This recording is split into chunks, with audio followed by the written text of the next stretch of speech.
بسم اللہ الرحمن الرحیم.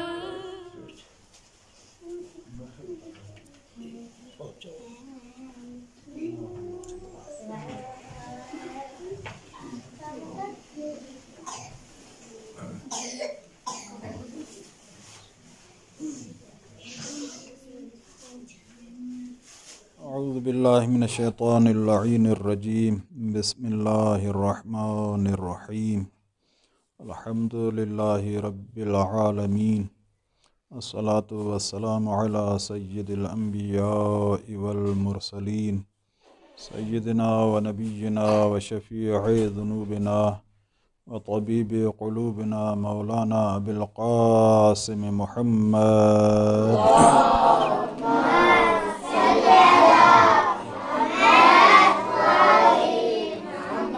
وآلہ الطیبین الطاہرین المعصومین الذین اذهب اللہ عنہم الرجس وطہرہم تطہیرا.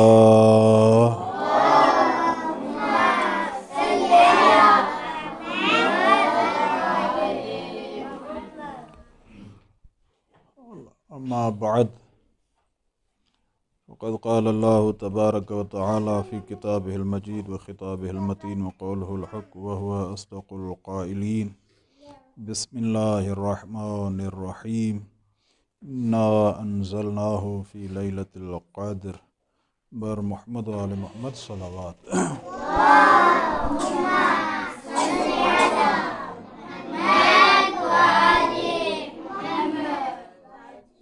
خالق کائنات لاکھ لاکھ احسانات کہ آپ بزرگان برادران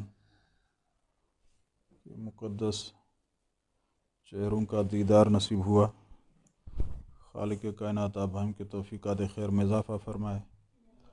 یقیناً ایک بہت بڑی ذمہ داری ہے اور یہ وہ ہدف ہے جس کے لیے انبیاء کرام آئے اور اسی ہدف کو لے کے آپ بزرگان آگے بڑھ رہے ہیں. باعث سعادت ہے کہ آپ جیسے عزیزان کے درمیان میں ہوں اور زیادہ کوئی ایسی باتیں جو آپ عزیزان کے لیے سبب اضافہ ہوں یہ تو بہت مشکل ہے، کیونکہ آپ حوض علمیہ نجف کی شخصیات اور باس خارج اور عظیم علماء میں آپ کا شمار ہوتا ہے. بعض مرتبہ کچھ چیزیں ہم آپ عزیزان سے سیکھتے ہیں. اور بچوں کے لیے کچھ واضح و نصیحت. بیٹو یہ توفیق الہی ہے جو خدا نے آپ کو نصیب فرمائی ہے. کامیاب ہوتا ہے وہ انسان جس کو مقدس ماحول نصیب ہو اور اچھی کتابیں نصیب ہو، اچھے اساتذہ نصیب ہو. تو خدا نے آپ کو توفیق دیے کہ کتاب ایسی آپ پڑھ رہے ہیں جو تمام کتابوں کی سردار کتاب ہے، یعنی قرآن مجید. آپ اس کے علوم کو حاصل کر رہے ہیں اور یقیناً اس میں اچھائی ہے. یہ حدیث کے جملے ہیں کہ آپ میں سے بہترین وہی ہے جو قرآن کریم سیکھے اور سکھائے. خیرکم من تعلم القرآن وعلمہ. آپ میں سے بہترین وہ ہے، اچھا وہ ہے جو قرآن کو پہلے سیکھے اور پھر سکھائے. یقیناً آپ کے اساتذہ بہت ہی اچھے ہیں کہ انہوں نے اس اچھی چیز کو خود سیکھا پھر آپ بھائیوں کو پڑھا رہے ہیں. امید ہے آپ بھی اسی چیز اچھی کو لیں گے اور پھر آگے اس کو آپ بڑھائیں گے. تو یہ ایک نعمت ہے کہ کتاب بھی اچھی ہے، آپ کے اساتذہ بھی اچھے ہیں اور یقیناً آپ بھی اچھے ہیں کہ میں دیکھ رہا ہوں مقدس سرزمین نجف اشرف کی جہاں پر بیٹھنا یقیناً عبادت کا ایمان رکھتا ہے. فقط انسان بیٹھا بھی رہے تو عبادت میں وہ لمحے شمار ہوتے ہیں. تو آپ ابھی بیٹھے ہوئے ہیں، یقیناً عبادت میں آپ کے لمحے شمار ہیں. پھر آپ قرآن پڑھتے ہیں تو عبادت کے اوپر ایک اور عبادت گویا کہ ہو جاتی ہے جس میں آپ مصروف ہوتے ہیں. تو قرآن کریم یقیناً یہ کتاب ہے جو تمام کتابوں کی سردار کتاب ہے اور اس کتاب کو ہم تک پہنچانے کے لیے میں سمجھتا ہوں کہ ائمہ نے بھی مشکلات کو برداشت کیا اور علماء نے مشکلات کو برداشت کیا۔ آپ جانتے ہیں کہ یہ کتابیں آسانی کے ساتھ ہم تک نہیں پہنچی ہیں، علماء کی اس میں زحمتیں ہیں، محنتیں ہیں، کاوشیں ہیں، تو امید ہے آپ اس چیز کی ضرور بضرور قدر کریں گے، اچھے بنیں گے اور اچھی ہی چیز کو اپنا رہے ہیں۔ تو اس کے لیے اور حکم ہے اس کتاب کے لیے کہ لا یمسہ الا المطہرون، اس کی بھی وجہ یہ ہے کہ کتاب پاکیزہ ہے۔ جب کتاب پاکیزہ ہے تو وہ کتاب خود ہمیں درس دیتی ہے کہ آپ بھی میرے پاس پاک ہو کے آئیں، اور پاک ہونے کا طریقہ آپ جانتے ہیں یہاں پہ کہ اس قرآن مجید کو ہم وضو کے بغیر ہاتھ نہیں لگا سکتے ہیں۔ اسی لیے روایات میں بھی ہے، ہمیں اپنے اساتذہ بھی سمجھاتے ہیں، اور آپ کو بھی یقیناً اپنے اساتذہ نے سنایا ہوگا کہ ہمیشہ وضو میں رہا کریں۔ جو بندہ وضو کر کے رات کو سو جاتا ہے تو اس کی پوری رات عبادت میں شمار ہوتی ہے، اور وضو کے نتیجے میں ایک نور خداوند متعال کی طرف سے ہمیں نصیب ہوتا ہے۔ اسی لیے کہتے ہیں کہ بعض مرتبہ اگر ایک شخص نے وضو کیا ہوا ہے تو پھر آیا اس وضو کے اوپر وضو کر سکتا ہے یا نہیں، تو کہتے ہیں کہ جی کر سکتا ہے۔ پھر وہ بھی روایات کے حساب سے فرماتے ہیں کہ پہلے بھی ایک نور ملا ہے، لیکن جب دوبارہ آپ وضو کرتے ہیں، ضرورت نہیں اور وضو کرتے ہیں، تو فرماتے ہیں کہ گویا کہ نور علی نور کا عنوان ہے۔ تو کتاب پاکیزہ ہے، لہٰذا آپ کو بھی حکم ہے کہ آپ پاکیزہ ہو کے آئیں، یعنی باطہارت ہو کے آئیں، پھر اس کتاب کو ہاتھ لگائیں۔ پھر یہ کہ کتاب کو جو آپ ہاتھ لگائیں گے یہ بھی ثواب ہے، اس کتاب کو آپ چومیں گے یہ بھی ثواب ہے، اس کتاب کو آپ دیکھیں گے وہ بھی کیا ہے عزیزاً ثواب ہے۔ تو آپ کی زندگی پوری کی پوری ثواب میں ہے۔ اور یہ جو آپ کی زندگی ہے ویسے بھی یہ تو میں کیسے کہوں کہ ابھی واجبات آپ کے ساتھ مربوط نہیں ہیں، پھر بھی آپ کی نماز پڑھنا اور ان چیزوں پہ توجہ دینا میں سمجھتا ہوں یقیناً بہت ہی عظیم کارنامہ ہے۔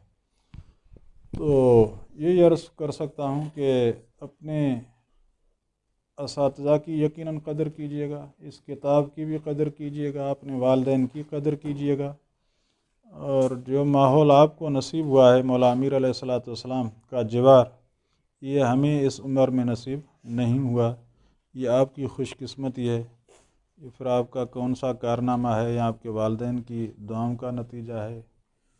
بہرحال جو عنوان بھی ہے کسی اور بزرگ کی دعا ہے جس کا نتیجہ یہ کہ آپ آج ایک اچھی جگہ پر بیٹھے ہوئے ہیں جو ہمیں نصیب نہیں ہوئی۔ تو یہ جو قرآن ہے، قرآن ہدایت ہے اور قرآن نور ہے۔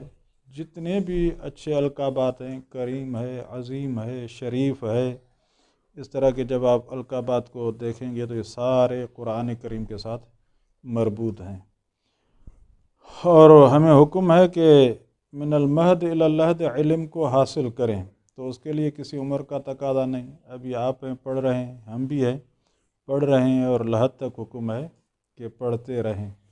لیکن یہ جو پڑھنا ہے یہ ائمہ کی طرف سے مطلوب ہے، خالق کی طرف سے بھی مطلوب ہے، ائمہ کی طرف سے بھی مطلوب ہے۔ اس لیے آپ جانتے ہیں کہ البتہ ابھی یقیناً اساتذہ نے آپ کو پڑھایا ہوگا، اور نہیں پڑھایا ہوگا تو میں یہ حدیث سنا دیتا ہوں آپ کو۔ جب ہم ابتدا میں اس فیلڈ میں آئے تھے تو ایک ابتدا میں روایت ہمیں اساتذہ نے سنائی تھی کہ اول العلم معرفت الجبار، سب سے پہلا جو علم ہے وہ معرفت جبار ہے۔ اچھا، یہ معرفت جبار، اور پھر جس مولا علی علیہ السلام کے محضر میں ہم یہاں بیٹھے ہوئے ہیں، اس مولا کا ایک عظیم اور عجیب و غریب اور بہترین ایک فرمان ہے۔ فرماتے ہیں کہ رضینا قسمت الجبار ہے، ہم راضی ہیں قسمت جبار پہ، لنا علم وللأعداء مال، کہ خالق کائنات نے ہمارے حصے میں علم کو رکھا ہے، اور ہمارے جو اعداء ہیں، ہمارے جو دشمن ہیں، ان کے حصے میں مال رکھا ہے۔ یقیناً آپ نے مال کا عنوان سنا ہوگا، فرعون وغیرہ یہ ان کے مقدر میں تھا، ہماری مقدر میں نہیں ہے، اور اگر کوئی دنیا ہمارے نبی اکرم کے پاس آئی تو بھی انہوں نے جلدی اسلام پر اس کو خرچ کر دیا۔ ہمارے ائمہ کی زندگی تو بہرحال میں کیا عرض کر سکتا ہوں، ایک زندگی جو تھی یعنی وہ دولت مندوں والی زندگی نہیں تھی، بلکہ ایک جس طرح فقراء ہوتے ہیں یہ زندگی تھی۔ ایسے نہیں کہ وہ محتاج تھے، ہر چیز ہوتی بھی تھی لیکن وہ فقراء کو دے دیتے تھے، ان کو کھلاتے تھے، ان کو پلاتے تھے، خود بھوکے بھی رہتے تھے، اور اگر کوئی مسکین یتیم اسیر آ جاتا تو اپنا کھانا ان کو کھلا کے خود بھوکے رہتے تھے۔